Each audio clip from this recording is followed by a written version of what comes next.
जय साईनाथ मित्रों, मेरी साईं ज्योतिष यूट्यूब चैनल में मैं हार्दिक आपका स्वागत करती हूँ। मित्रों, आज मैं आपके पास जो बात लेकर आई हूँ वो है हमारे कुंडली के साथ जुड़ा हुआ एक योग। क्योंकि प्रोफेशनली मैं एक एस्ट्रोलॉजर हूँ, तो स्वाभाविक है कि कुंडली का पठन करते करते कुछ बातें ऐसी ध्यान में आती है जो आज मैं आपके साथ उसका विस्तृत चर्चा करना चाहती हूँ, शेयर करना चाहती हूँ। कहीं ना कहीं हो सकता है ये योग आपकी कुंडली में भी हो।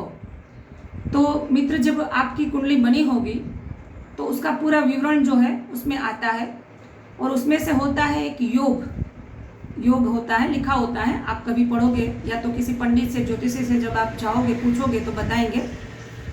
बहुत सारे योग हैं, लेकिन आज हम जिसकी चर्चा करने वाले हैं वो है व्यतिपात योग। व्यतिपात योग जो है वो किसी बच्चे की कुंडली में जब आता है तो कई बार उनके माता पिता को भी डर लगता है।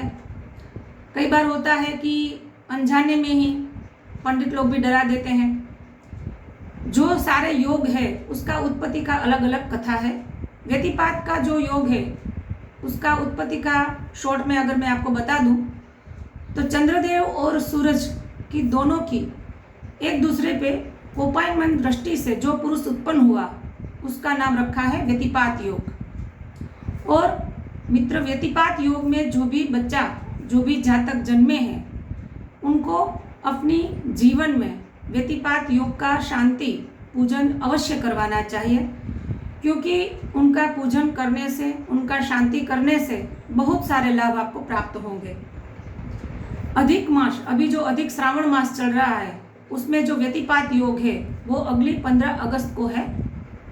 जिनकी कुंडली में है और जिनकी कुंडली में नहीं भी है, अगर वो भी व्यतिपात योग का पूजन करते हैं और व्यतिपात योग के दिन जितना भी हो सके दान दक्षिणा देते हैं पंडित को या किसी निडी पर्सन को, तो उनको ढेर सारा अक्षत पुण्य प्राप्ति होती है।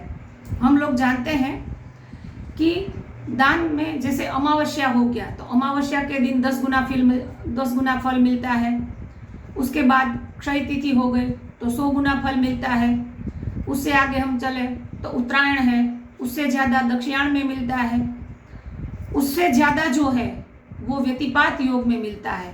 ग्रहण के दिन किया हुआ पुण्य भी अनेक गुना है, लेकिन शास्त्र सहमत है कि व्यतिपात योग में किया हुआ दान और दक्षिणा और पूजा पाठ, उनका अक्षत फल आपके जीवन में मिलता है।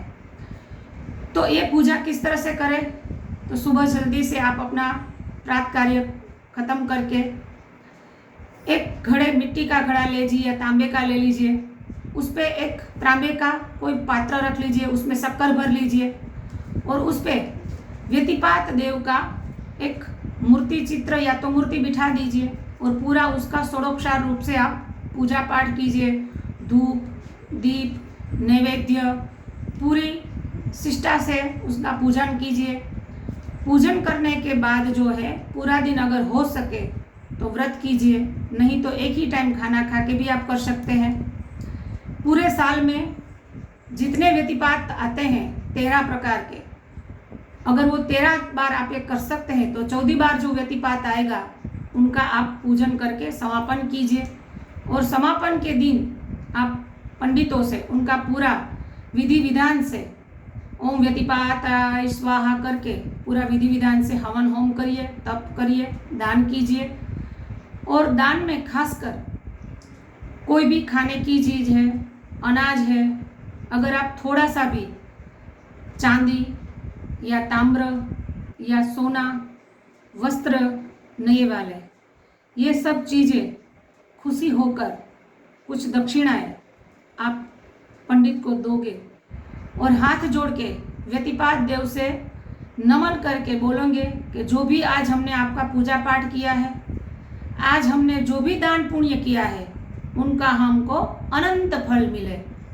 और ये सिर्फ व्यतिपात जब योग होगा तभी आप बढ़िया से कर पाओगे। तो मित्र, ज्योतिष के हिसाब से कुंडली में जो अलग अलग योग है, जैसे राजयोग हो गया, बहुत सारे योग है, उसकी आगे भी मैं आपके साथ जरूर चर्चा करूंगी।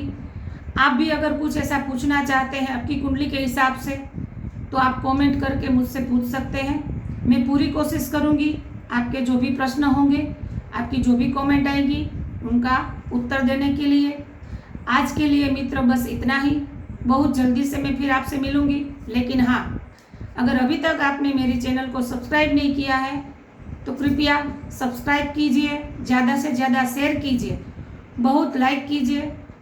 आज का वीडियो देखने के लिए बहुत बहुत आपका धन्यवाद। जय साईनाथ, सदा सुखी रहो।